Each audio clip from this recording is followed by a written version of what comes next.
What a treat to be with Al Michaels from NBC Sunday Night Football. And on the call for the Browns and Steelers, Al, there was the game, the Browns and Steelers, and then there was the game that the Browns and Steelers became on Tuesday when the news came down that Kevin Stefanski would not be able to be on the sidelines and coach the Browns. In an amazing year in the NFL, this is a new chapter for it.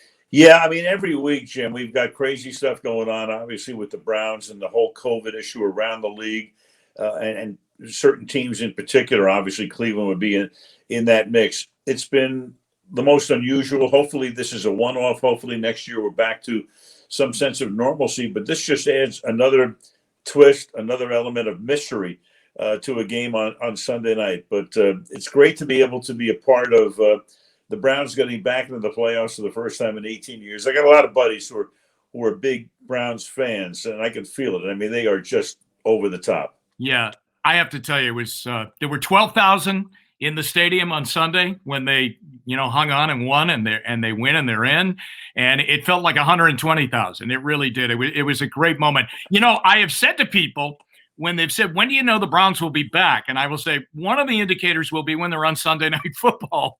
I mean, that's when they'll be back. So it was nice getting flexed in a couple of weeks ago against the Giants. We missed you, but it was nice getting flexed in. But it's good to see them back, isn't it? I mean, they're one of the hallmarks of the NFL. Yeah, for sure. I mean, we got in a little prematurely, as you recall. Last year, we had the Browns, I think, in week 3 against the Rams. Close game. Rams won it, held on at the end. But it is good. I mean, Cleveland's always been, one of the hallmark franchises. I know in my years on Monday night, you were around at that point. I used to see you a lot at the old stadium. We had the Browns on a number of times, and that was fun. That was fun going all the way back into the late 80s and 90s. And then obviously they move out of town. You come back, you have this new iteration.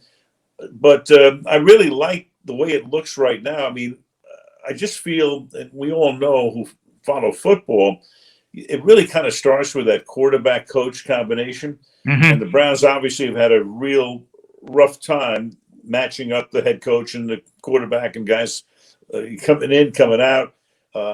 Did they get it right this time? Well, it sure looks that way. So I think the future is very bright for the Browns. Al, the Steelers have always been in their way. When they came back in 1999, their first game back was against the Steelers. Rough night. When they last made the playoffs, it was against the Steelers. An incredible game that they lost a heartbreaker. And here they are again. It's almost like, they're always there. And once you prove you can beat them, then you know that you're really back up in a different class, a higher class in the league. Yeah, there's no question about that. I mean, obviously the Steelers have been so steady through the years. Mike Tomlin does not get enough credit. Here's a man who took over for Bill Cowher in 2007, won the Super Bowl the following season, has gotten them to the playoffs multiple times. When you can have a run where you don't have a losing record over that period of time, and Mike's never had a sub 500 record. I mean, that's pretty good. He doesn't get, I don't think, the respect that I believe he deserves. And he should be regarded, he is by a number of people, but not by the masses, I think, is one of the best coaches in the National Football League. But then you got, you talk about a quarterback-coach combination. I mean, Tomlin with Roethlisberger, that's been pretty good. And that's one of the reasons for their sustained success. Al, tell me this. We have a throwback player here in Cleveland, and his name is Nick Chubb. What a sensational player. No celebration when he scores a touchdown or a great run, and he does a lot of both in that category. All he wants to do is win, doesn't worry about his stats. I mean, you could put number 32 in a Browns jersey on him, and I'll tell you what, it wouldn't be a real stretch. He is a phenomenal player. A guy like you, I mean, you look at that, I bet you'll enjoy watching him play.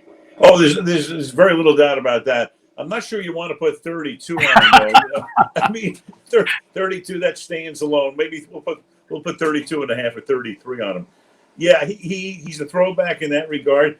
And, I watch Mayfield, and he in his own way is a throwback kind of guy. I just love his energy. I love the enthusiasm. I mean, you see some quarterbacks around the league, and not necessarily passive, but I like when, the guys are really into it. And you can see that with Baker Mayfield. I love that too. I mean, you guys with that team have a lot of players that all of a sudden are nationally acclaimed right now. I think Baker's on probably as many commercials as Peyton Manning was in his prime. People know about Chubb. You got Kareem Hunt, who led the league in rushing when he was in Kansas City, so people obviously remember him. Landry, you had Beckham, you got Myles Garrett on the other side. This is a team. I mean, there are times when we do a team and we really have to introduce everybody. Yeah. People sort of know who the key guys are with the Browns right now. Al, is one of the things, and maybe there are many things, one of the things that you missed this year, that opening shot, you get that opening music, you're signing that game on, and on Sunday night, you would have all those terrible towels waving, but that crowd reaction, is that one of the things you're missing? Oh, for sure. I mean, Jim, of all the things that we miss the most, that's number one. I mean, I used to love walking into a stadium. We get there 3 hours before the game. You watch it fill up. You got the music going. The players are out there warming up. The buzz begins. Then the game starts, and you feel it. The energy is fantastic, and that's one of the things I've always loved about sports is just the feel of it. So now it's totally different. Especially we're in a place like Seattle, which is rocking and rolling every time we're there. We did 2 games there this year, and Chris and I are sitting there going, "This doesn't feel right on any level. It just doesn't feel right." There are no fans streaming to the stadium. There's no buzz. And to do these games, I pretty much felt like, when a trainer in horse racing puts blinkers on a horse so that he doesn't look into the infield, he doesn't look into the grandstand. Yeah. That's pretty much the way I'm doing the games right now. Just kind of, look from sideline to sideline and don't look at the rest. Hey, Al, thanks for your time. And a great, hearty congratulations on the Ford Frick Award and going into baseball's Hall of Fame.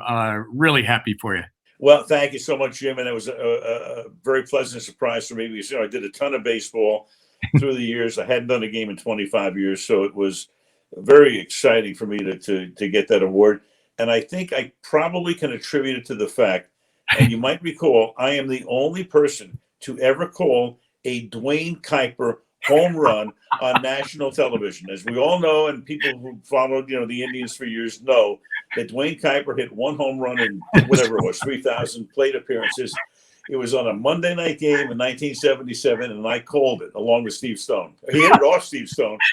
Steve Stone threw it, and then he became my partner down the line. But to these days, Kuiper, when I see Kuiper, who's now, of course, doing the Giants, the San Francisco Giants on radio and TV, he says, you owe your career to me. So there you have it.